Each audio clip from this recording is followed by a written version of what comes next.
Bom dia, meus irmãos.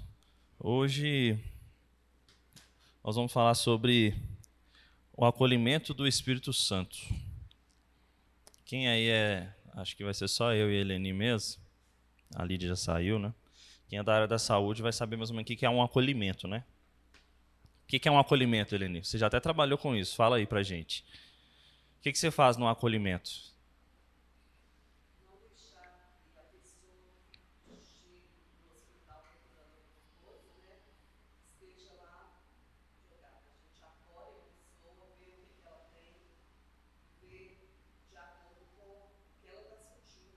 Uhum. Certo.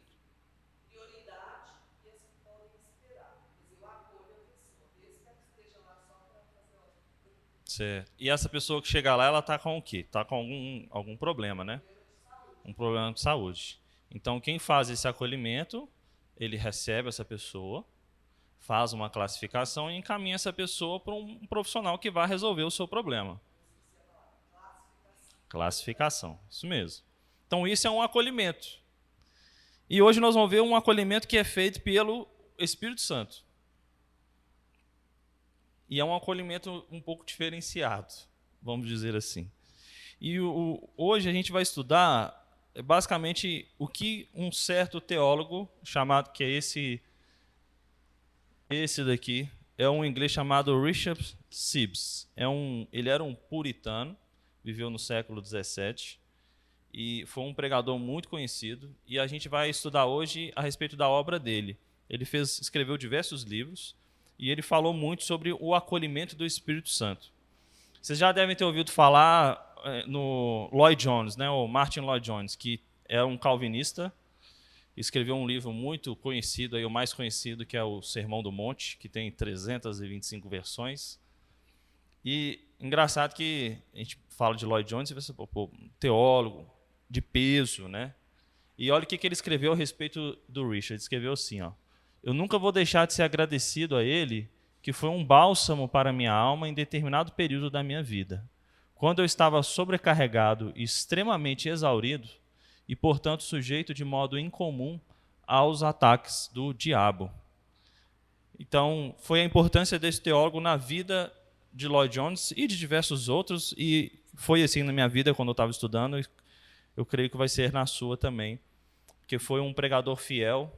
Ele fez muita diferença na Inglaterra e nos Estados Unidos pelas suas pregações, e ele tinha uma forma de falar e de pregar que ele conseguia alcançar diversas classes, diversas pessoas com a mesma fala. Então, ele viveu 1577 a 1635 e ele deu ênfase em toda a sua história em como o Espírito Santo opera na vida diariamente do cristão. E ele chamou isso de acolhimento, que é com base no que a Eleni tinha falado no início, né? É você chamar aquele paciente, ouvir a sua queixa, tentar resolver o seu problema, e ali você começa um relacionamento. Nesse caso, um relacionamento profissional, mas no caso nosso com o Espírito Santo, um relacionamento vital. Ele falava assim: não há nenhum amigo nesse mundo tão maravilhoso e amável que nos fará tão bem como o Espírito Santo. Então a gente já viu nas diversas outras aulas que Deus, ele é o quê? Uma pessoa, certo? Ou 3 pessoas, né? Então, se Deus é pessoa, pessoa se relaciona, certo? Então, Deus é um Deus relacional. Quando Deus criou o início de todas as coisas, ele se relacionou. E ele se relacionava diariamente com Adão e Eva ali no jardim, certo? E ele se relaciona com a gente também. Então, hoje, provavelmente, quando você acordou, você se relacionou com Deus. Dormindo, você se relacionou com Deus. Vindo para a igreja, e aqui nesse momento, nós estamos nos relacionando com Ele, porque nós estamos buscando a Ele em conhecimento, em louvor, em comunhão com os irmãos. Tudo isso é relacionamento. E o Espírito Santo, ele é o elo que faz esse relacionamento todo. E é isso que nós vamos ver hoje. Nós vamos ver em 4 partes: o Espírito que habita, a selagem do Espírito Santo, o consolo do Espírito Santo e o entristecimento do Espírito Santo. Vamos falar da primeira, então, a respeito do Espírito que habita. Quando o Espírito ele entra no coração de uma pessoa, a primeira coisa que essa pessoa tem é uma mudança de vida. Ela reconhece que ela é pecadora. Então, muitas vezes a gente pergunta, as pessoas levantam a questão, como saber se de fato eu tenho o Espírito Santo ou não? Bom, primeira coisa é, você tem que ter prazer em fazer aquilo que agrada a Deus, e você tem que ter desprazer em fazer aquilo que não agrada a Deus. Você tem que ter horror em praticar o pecado, você tem que ter tristeza no coração quando você erra, e você tem que ter alegria e júbilo quando você faz aquilo que você sabe que agrada a Deus. Então, quando a gente tem o Espírito, nós somos regenerados e persuadidos da verdade do Evangelho. Então, o Espírito começa imediatamente a viver no coração e no interior dessa pessoa. E o Espírito Santo, ele faz uma coisa interessante. Quando a gente busca a Deus, é engraçado. Quando você vai orar e você vai buscar a Deus, você faz isso pensando no Espírito Santo? Vou perguntar de novo. Você está orando, certo? Você está orando lá no seu quarto, no seu íntimo. Você faz isso pensando no Espírito Santo? Exato. A Keila falou, a gente pensa em Deus, mas o Espírito Santo está embutido ali, né? Na maioria das vezes a gente não faz isso pensando no Espírito. Isso é uma característica interessante. Quando a gente ora, ou quando a gente pensa as coisas, ou a gente pensa ou no Pai ou no Filho. Na maioria das vezes.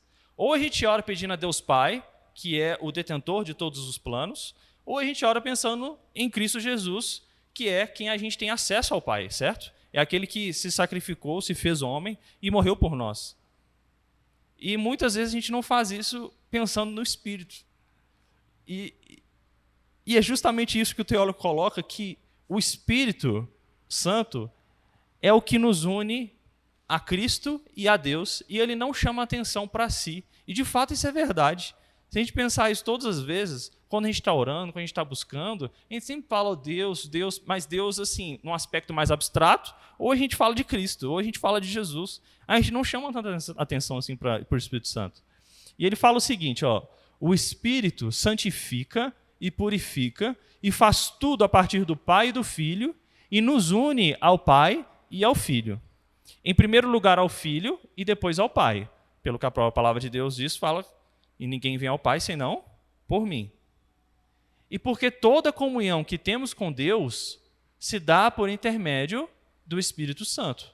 Ou seja, a gente não consegue orar, a gente não consegue nos relacionar, a gente não consegue agradar a Deus se nós não tivermos o Espírito. Toda comunhão que Cristo, como homem, teve com Deus, se deu também por intermédio do Espírito Santo. E toda comunhão que Deus tem conosco e nós temos com Deus, se dá por meio do Espírito. Então, ele é o elo de união. Mas é engraçado que ele é o elo, mas ele não é, por muitas vezes, o protagonista. Assim como Cristo, ele é o protagonista da história. Cristo, ele é o Deus que nós vemos, que Deus que foi testificado, feito carne, mas o Espírito, ele não tem esse aspecto. Mas isso não diminui em termos de qualidade, em termos de grandiosidade, é só característica. O Espírito Santo, ele é a ponte. E por muitas vezes, quando a gente está passando em cima da ponte, a gente não atenta muito para a ponte em si, né? A gente atenta para o destino que a gente quer chegar. Mas se não tiver a ponte, você também não chega do outro lado. Alguém discorda que ora, pensa ou raciocina assim?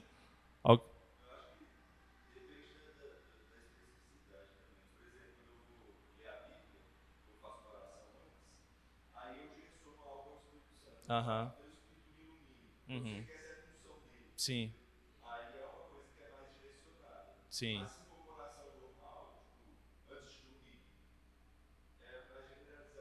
Uhum. É igual quando a gente está orando, por exemplo, em igreja, né? A gente quer que a igreja cresça, tenha um avivamento, cresça em santidade, aí a gente pede pelo Espírito, né? Que a gente sabe que é o Espírito que vai fazer isso, né? Então a gente atribui ao Espírito características que são do Espírito, de fato. E não tem nenhum mal nisso. É característica do próprio Espírito fazer assim e atuar dessa forma. a gente só não pode, de fato, dar um valor maior para um do que para outro, porque a gente sabe que o nosso Deus é um Deus trino, né?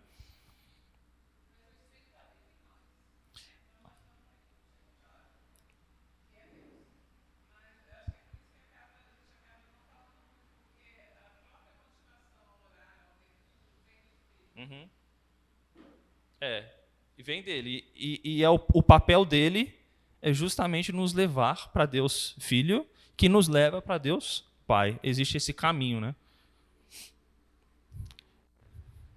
Então, o Espírito nos leva a ver, pela fé, Jesus crucificado e ressuscitado, sentado na glória. Então, ele habita em nós, ele faz o quê? Ele nos restaura e transforma a nossa alma. É como se a gente fosse um violão.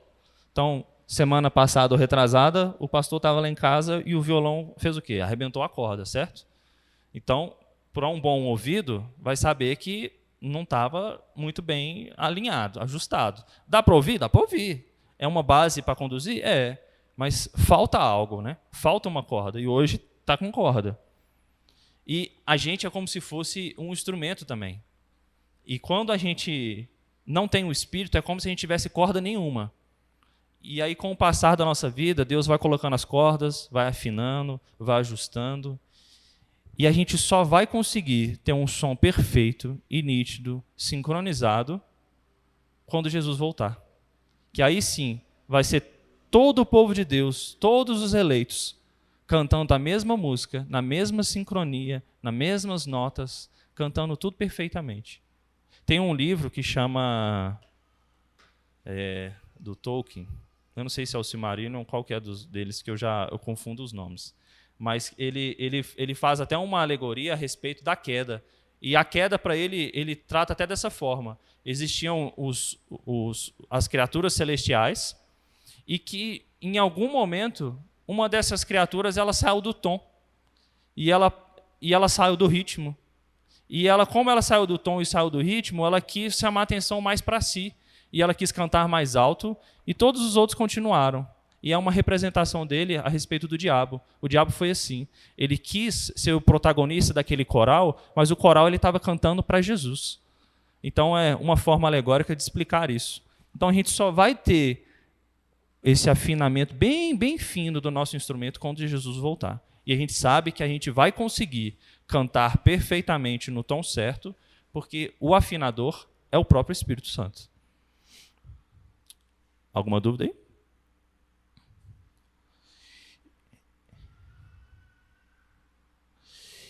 E como então podemos saber se a gente tem esse espírito? Antes de converter, quem converteu aí mais tarde, às vezes quem nasceu no lar cristão pode ter uma dificuldade maior, mas às vezes não. Mas antes de se converter, você não tem peso na consciência das atitudes que você tem. Você pode ter peso no sentido do próximo. Você magoou um pai, magoou uma mãe, magoou um amigo, e aquilo te pesa a consciência mais pela pessoa, não pela atitude. Exato, e aquilo traz consequências. Mas, quando você converte, você pode ter feito nada com ninguém. Só de você deixar de fazer para Deus o que você sabe o que é certo, aquilo te traz um peso, te traz uma tristeza. E isso já é uma prova de que você é uma pessoa diferente. Isso já é uma prova que você é uma pessoa que busca ter frutos. E um cristão que necessariamente não busca ter frutos, tem algo de errado. Alguma coisa está errada. Algum fruto você tem que dar. Não pode uma árvore não dar frutos. Ou essa árvore, a raiz está morta, ou tem alguma coisa de errado. E é exatamente isso. Como a gente sabe que a gente pode ter, a gente tem o Espírito Santo. Se a gente tem prazer em agradar a Deus, e se a gente não tem prazer quando a gente peca, se a gente tem tristeza, se a gente fica mal, se a gente chora, se a gente fica triste quando a gente desagrada a Deus.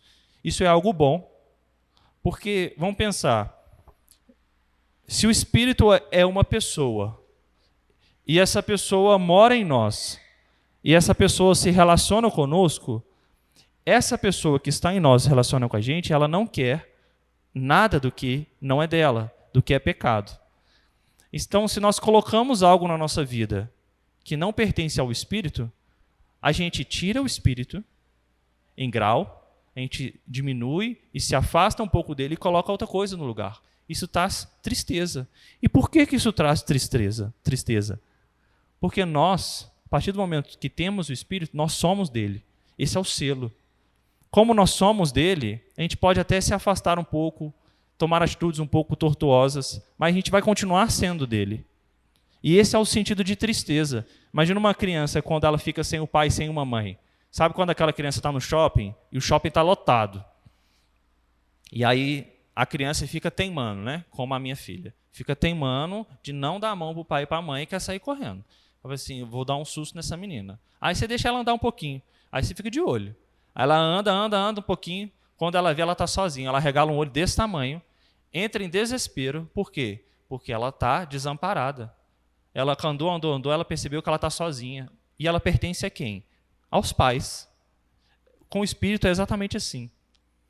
A gente fica triste porque a gente muitas vezes se esquece de quem a gente pertence. Mas Deus não esquece. Mas muitas vezes na nossa caminhada a gente se esquece.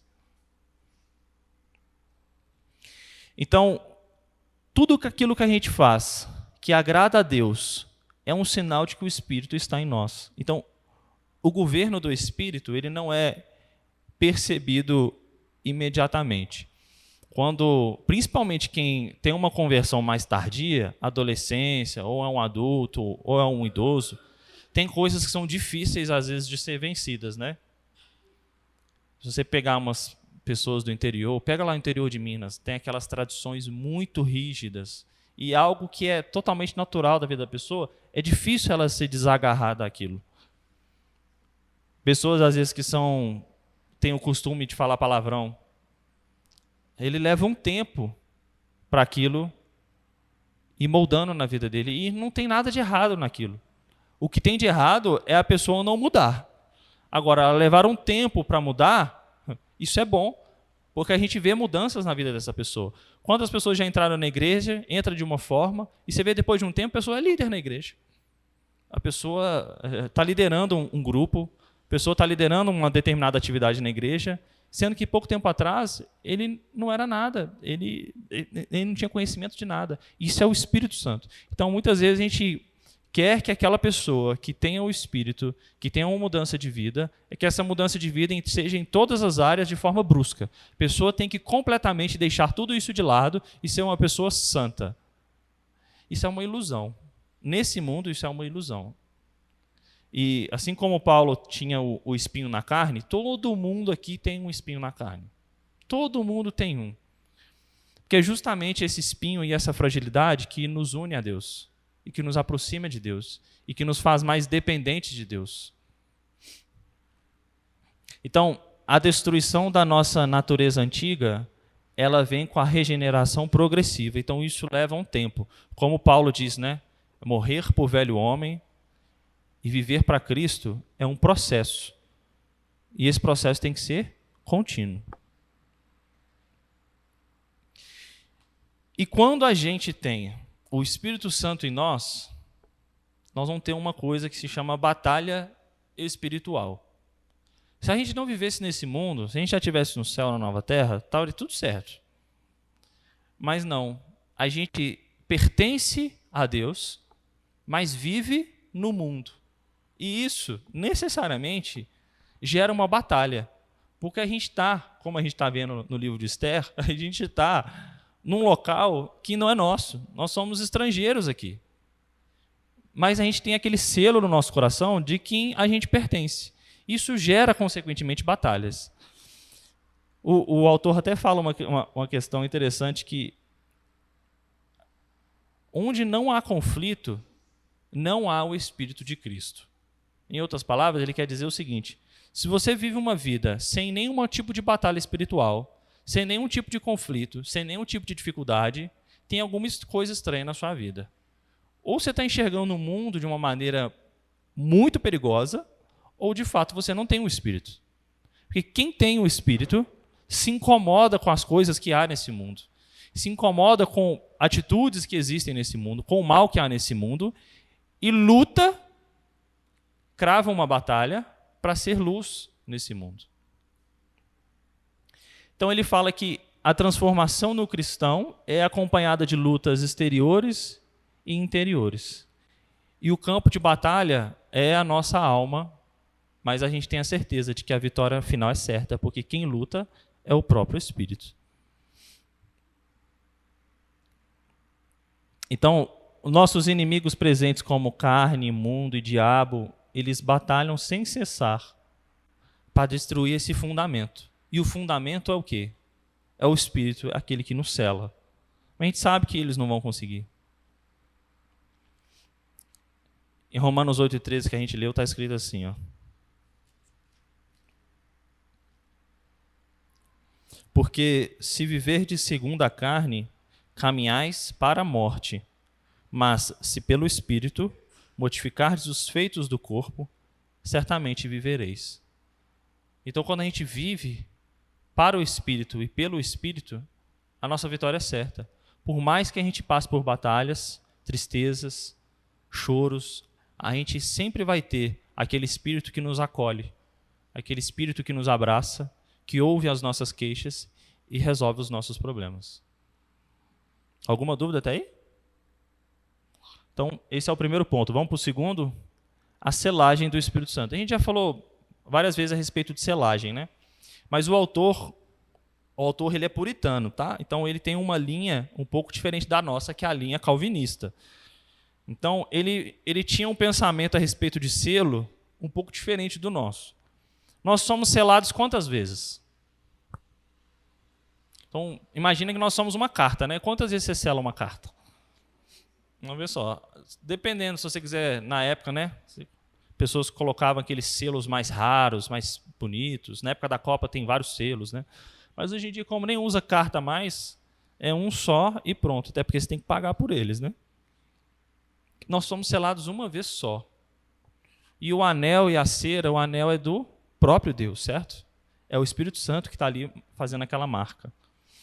O autor, ele enxergava o selo em duas fases. E a gente vai ver.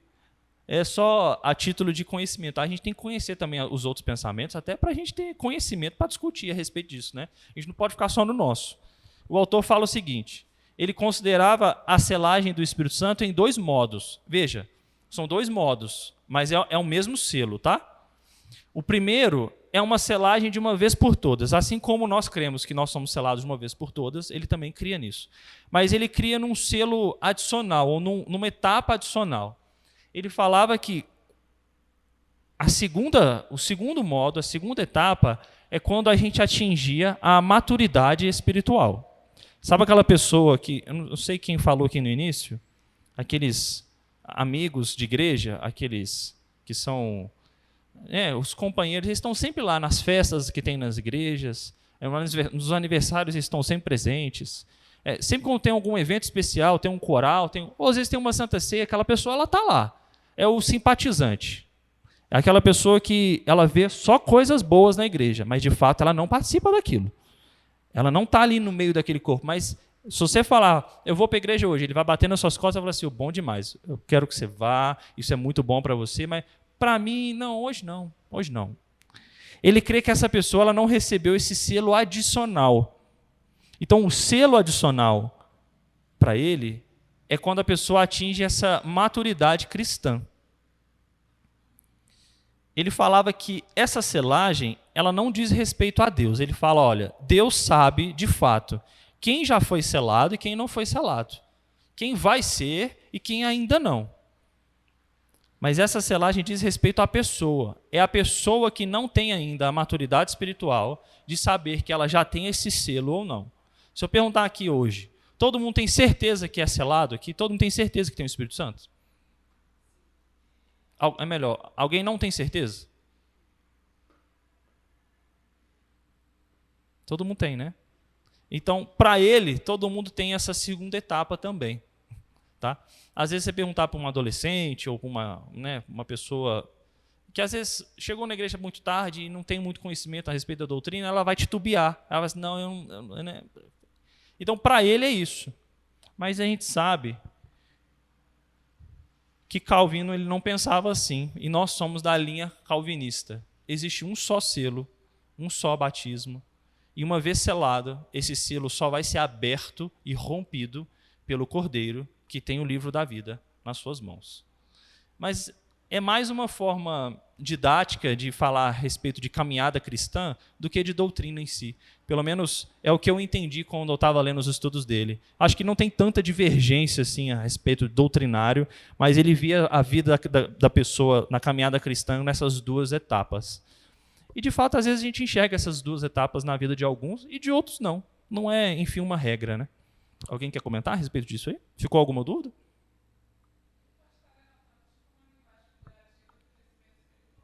É.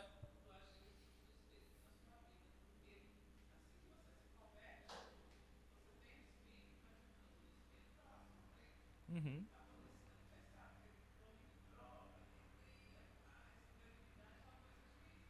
Sim.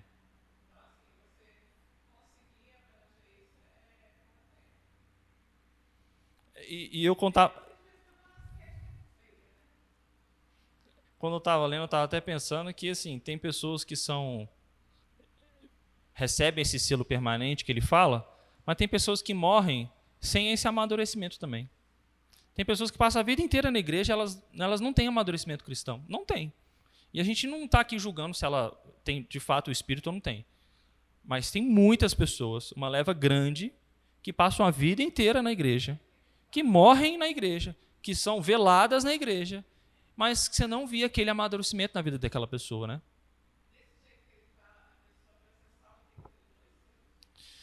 Não. É termos didáticos. Ele fala que todos têm esses dois selos. Mas o segundo modo, a segunda etapa, demora mais em uns do que em outros. E a minha crítica é justamente essa, entendeu? Que eu vejo pessoas que não atingem essa segunda etapa. Aí fica naquela, será que ela não tinha o primeiro, então? Então, eu acho que é algo estranho e eu acho que é uma seara muito difícil da gente entrar que pertence a Deus, sabe? Que prescruta o nosso coração. Mas eu vejo várias pessoas que passam a vida inteira na igreja sem amadurecimento nenhum. E eu não posso afirmar que essa pessoa é de fato salva ou é não salva. Isso aí não é nosso papel, né? É o nosso papel fazer com que ajudar aquela pessoa a amadureça. Isso, de fato, é o nosso papel. Principalmente como liderança de igreja, de tudo, a gente quer que a pessoa amadureça. A gente não pode entrar aqui um fruto verde e ficar a vida inteira verde. A gente tem que amadurecer em algumas coisas, alguns aspectos, né? Bom, o terceiro ponto que ele coloca é o consolo do Espírito. Então vamos lembrar o que é o acolhimento, né? O paciente chegou para Eleni com uma queixa, com um problema de saúde.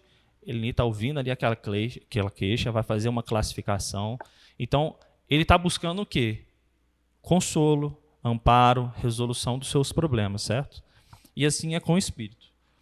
O cristão, ele sabe que a vida, por muitas vezes, é desencorajadora e difícil. Por muitas vezes. Por outro lado, se a vida é sempre fácil e tranquila, tem alguma coisa errada aí também nesse cristão. A vida aqui não é para ser fácil. Os apóstolos testificam isso para a gente. A vida nesse mundo não é para ser fácil. A vida de Cristo não foi fácil. A nossa, seguindo a Cristo, carregando a nossa cruz que não é a dele, também não vai ser fácil. Então, ele fala assim, as necessidades devem ser como são, porque nada, além do Espírito de Deus, pode acalmar nosso espírito perplexo nos momentos de tentação. Parafraseando, ele quer dizer o seguinte, a gente precisa de problemas, a gente precisa de necessidades e de coisas nessa vida, os espinhos na carne de Paulo, para que só o Espírito, e somente o Espírito que pode nos consolar, possa operar na nossa vida. Esse é o motivo da gente ter essas coisas. O Heber Campos, ele tem um livro que ele fala muito sobre a questão do sofrimento. E ele fala da necessidade do sofrimento na vida do cristão.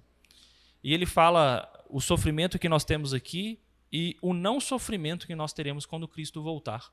E o porquê que a gente não vai ter lá e porquê que a gente tem aqui. E é muito interessante a forma didática como que ele trata, porque o sofrimento é mais um elo que nos une a Deus.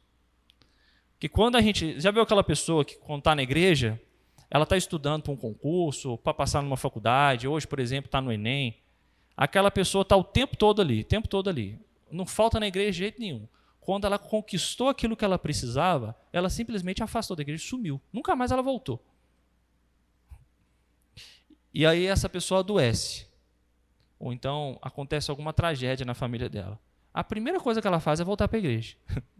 Então, o sofrimento, em outras palavras, ele deve sempre, quando acontecer alguma coisa, alguma dificuldade na nossa vida, a gente tem que sempre lembrar que isso tem que nos remeter a Deus e fazer com que a gente busque mais a Deus. É Deus que nos dá a resposta, e Deus que vai elucidar nossa mente, nossa cabeça para resolver as coisas. E isso nos torna mais dependentes dele. Ele fala que a nossa alma inquieta é como se fosse uma fechadura desregulada. Sabe aquela fechadura que a gente coloca a chave e não dá de jeito nenhum? E ele fala que o Espírito Santo é o chaveiro por excelência. E é ele que vai consertar essa fechadura para que você consiga destravar e abrir a porta. Então, o Espírito ele é capaz de conceder graça ao cristão para que a gente consiga enfrentar essas dificuldades e esses desencorajamentos.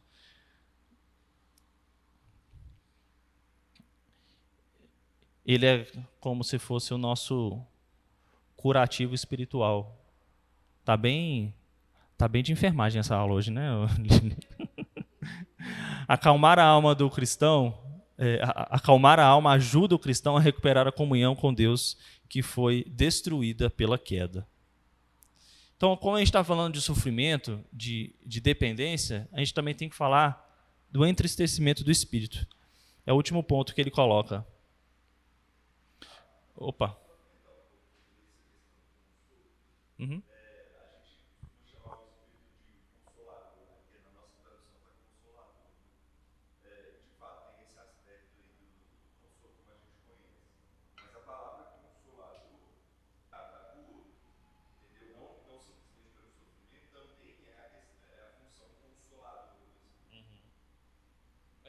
Quando a gente fala...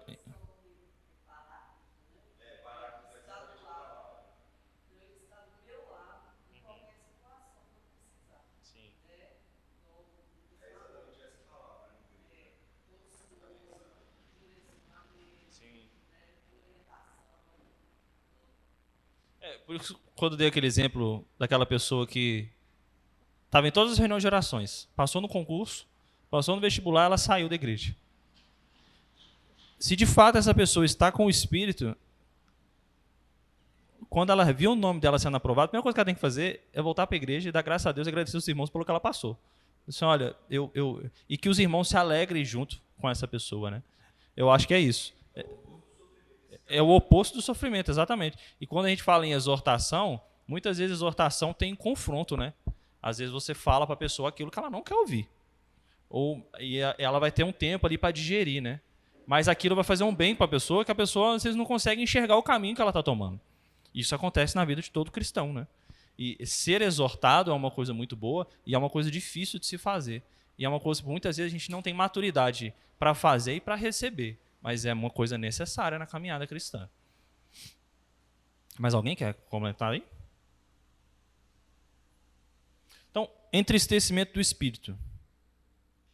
O que acontece então quando a gente deixa o espírito de lado e procura fazer aquilo que a nossa carne, a nossa própria natureza quer? A gente o entristece. Como eu já disse, o espírito ele vive em nós. Ele nunca vai nos deixar. A gente tenta deixá-lo de lado, mas ele nunca deixa a gente. Mas isso traz tristeza. Citei até aqui o exemplo da minha filha, quando está andando perdida, quando ela vê, ela está sem os pais. Isso dá o quê? Desespero. Que eu pertenço a eles, eu não tenho eles mais, mas o pai e a mãe sabem onde que ela está. O pai e a mãe sabem, está vigiando ela. Assim é o espírito. A gente continua sendo dele, mas por vezes a gente se afasta disso. E ele ele trata o espírito como se fosse um amigo. Então, esse aspecto relacional trata de um aspecto de amizade. Ele fala que grande traição é deixar um amigo e seguir o conselho de um inimigo. Porque ou a gente vai seguir um caminho ou a gente vai seguir o outro. Não existe na caminhada cristã meio termo. Não tem meio termo. Ou a gente é de Deus, ou a gente não é de Deus. E isso acontece quando a gente sabe a vontade de Deus e mesmo assim a gente consente com a carne e com o sangue. E ele ainda faz um alerta, que aí serve até para mim e para os outros aí, que o verdadeiro cristão precisa demonstrar frutos.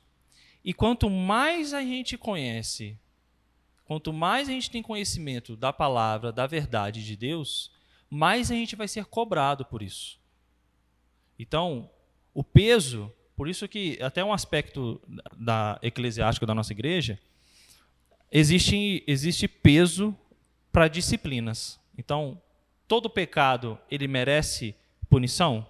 Ele merece disciplina para ele? Ele merece tratamento? Sim, certo? Todo pecado precisa ser tratado. Todo mundo concorda ou não? Sim. Mas todo pecado tem o mesmo peso? Não tem o mesmo peso. E se a gente até ler lá no Código de Disciplina na nossa igreja, existem coisas que são atenuantes e existem coisas que são agravantes. E assim é também com aquele que pratica. Então, se aquele que pratica, ele demonstra mais conhecimento daquilo que é verdade, e ele sabe de fato distinguir muito bem a verdade, o que é certo e o que é errado, isso é um fator agravante para quando ele caia. E aquele que tem conhecimento nenhum, ou pouco conhecimento, isso é um fator, às vezes, atenuante para aquela pessoa. É o mesmo que uma criança. Você não pode cobrar de uma criança aquilo que você cobra de um adulto. Por quê? Porque ela não tem a clareza e o conhecimento daquilo. E o autor ele fala justamente isso. Aqueles que possuem mais conhecimento entristecem mais, porque suas obrigações são mais profundas e os seus conhecimentos maiores. Alguém não concorda? Se não concorda, aí tem que resolver lá com a nossa igreja, porque na nossa igreja é tratado assim. Quando tem um caso de disciplina na nossa igreja, ele é tratado assim. É dessa forma. É avaliado o caso e é avaliado todos os casos que são atenuantes e todos os casos que são agravantes. Todos são pecados? Sim. Todos ofendem a Deus e ao próximo? Sim. Mas ele precisa ser tratado da sua maneira. Então, ele...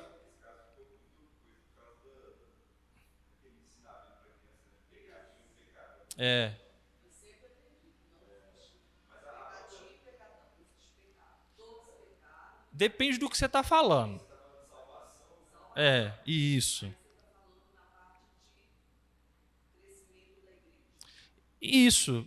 Tem pecados, por exemplo, vou dar um fator que é agravante e um fator que é atenuante, a termos práticos, didáticos. Um fator que é agravante. Aquela pessoa sabe que tem conhecimento muito pleno e isso é fácil de você aferir que aquilo é errado. Isso é um agravante. E um fator que é atenuante. Ela não sabe que aquilo é errado, ela simplesmente não sabia. Ela chegou, por exemplo, na igreja agora, ela não tem muito conhecimento de determinadas coisas, certo? Um fator que é agravante, por exemplo, um fato que é conhecido e notório pela igreja inteira, porque aí é um pecado que afeta a igreja inteira, que abalou a igreja inteira. Um fator que é atenuante, aquela pessoa, antes de qualquer coisa, e antes daquele fato vir a ser conhecido, ela buscou o tratamento e ela procurou a liderança da igreja. Isso é um fator atenuante. Entendeu? Então, são coisas que quem mais... Resumindo o que o autor quer dizer, quem mais tem conhecimento, mais vai ser cobrado daquela pessoa também. Porque eu esqueci a referência bíblica, depois eu posso até trazer para os irmãos. Mas quem mais é dado, mais será cobrado. Isso não é um ditado popular, não. Isso é bíblico mesmo.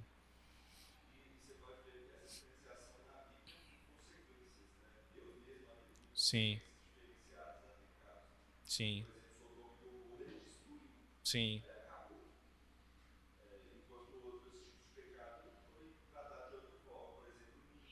Sim.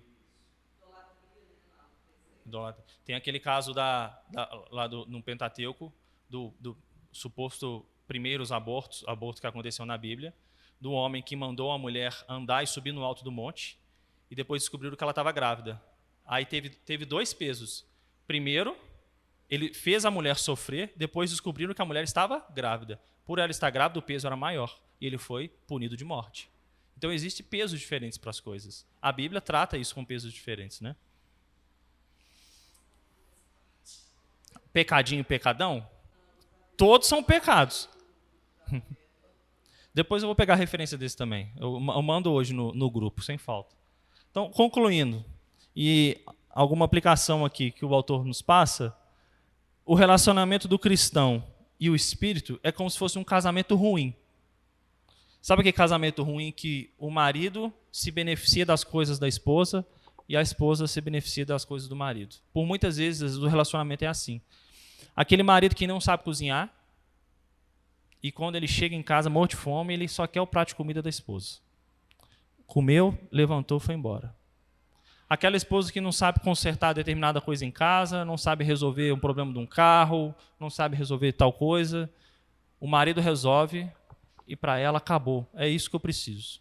Mas não existe comunhão, relacionamento entre eles. Quando a esposa faz aquele prato gostoso, ele não senta na frente dela e eles desfrutam daquele prato juntos, em forma relacional. Quando o marido resolve outros problemas, a esposa não é grata e agradece e usufrui daquilo junto com o marido. Não. Eles usam um ao outro. É uma relação muito de interesse.